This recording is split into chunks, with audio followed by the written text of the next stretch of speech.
Mike Leyden is the Director of Revenue at Nitro. Nitro is a young Australian company.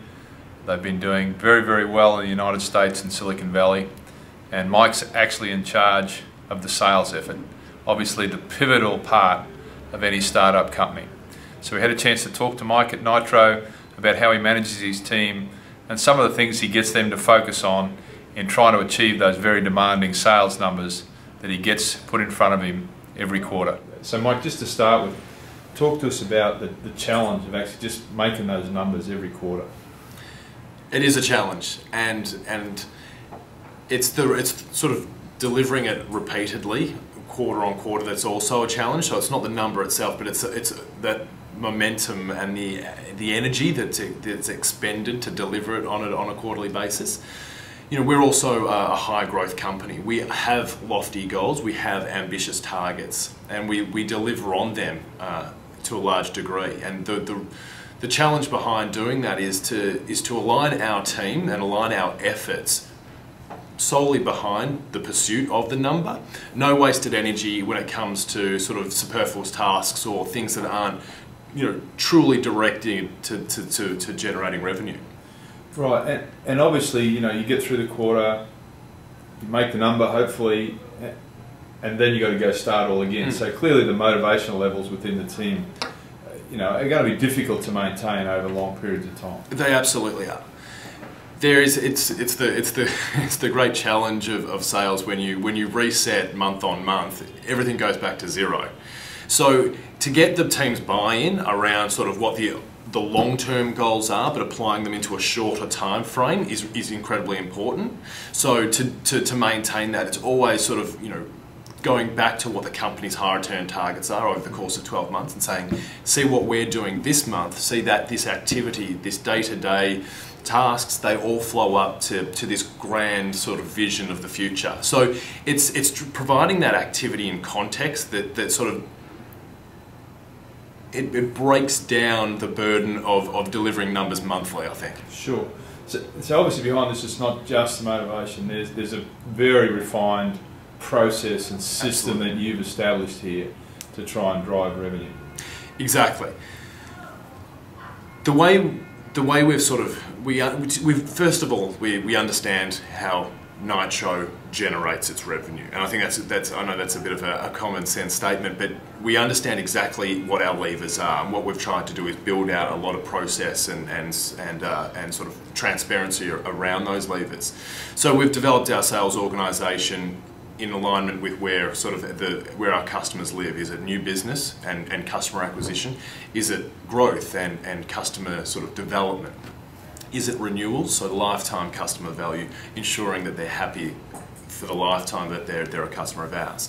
So we've aligned our resources and our processes and our team members' skill sets to suit where the customer is, and what we've seen there is less fluctuation in forecasting, actually better on-target performance, and it's more specialised and sort of focused approach for them, and it allows us to just get better return. Sure. So you've said something there that, you know, perhaps some companies that at least we've worked with maybe not do so well, and what you're saying is you're putting people in positions where they're strong and obviously have a chance to be successful. Yeah.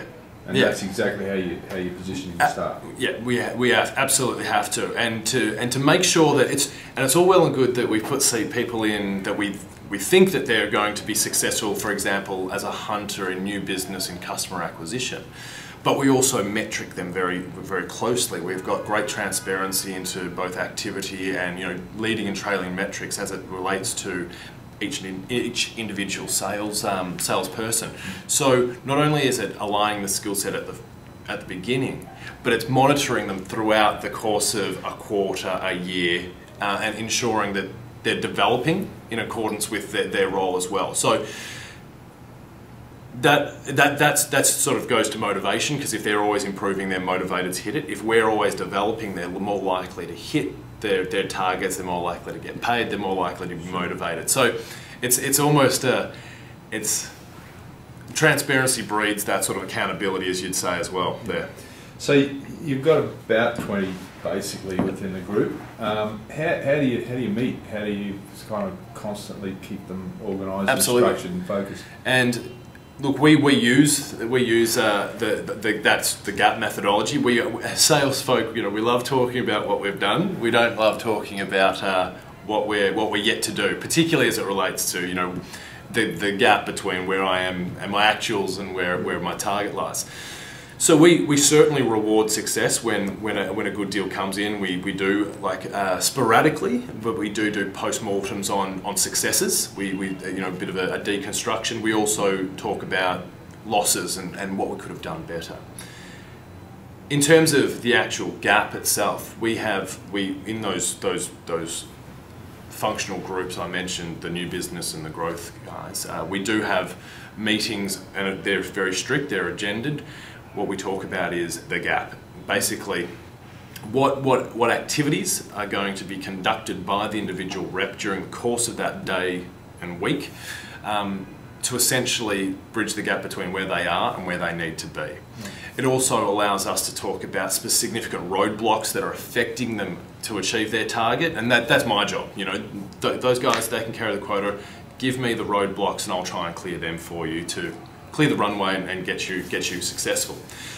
So it's really quite, in a lot of ways, it's quite robotic, but it's disciplined, it's regular, and it's quite it's quite transparent to see where they're falling down and where they're succeeding. Right.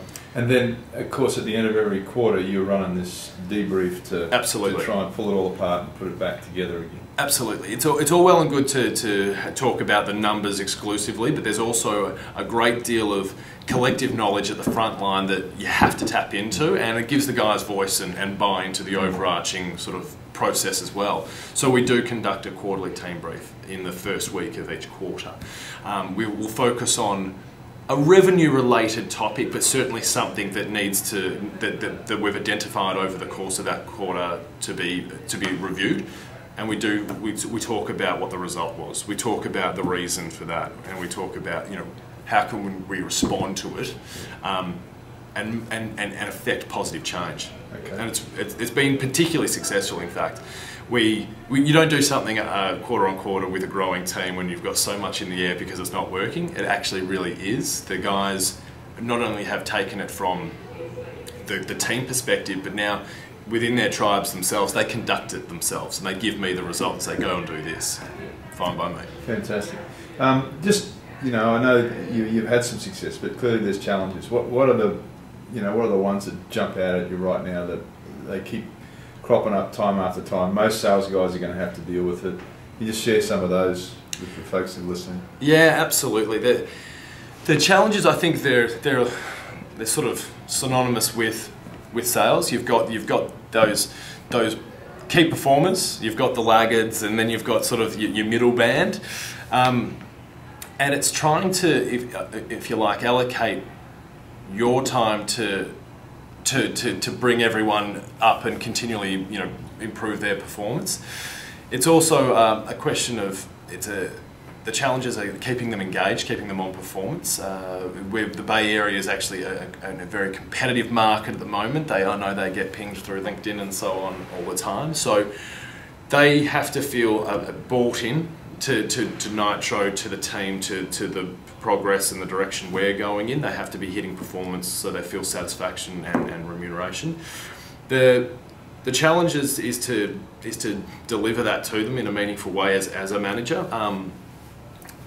20 people, one person, it's challenging and it's so the best part, the way I've tried to do that is through just meeting discipline on a numbers perspective, meetings discipline on a personal perspective as well. A bit of a one-on-one to understand their motivations, to understand what's keeping them up at night, and how we can either, sometimes just talking about it alone can often mitigate a big issue down the track.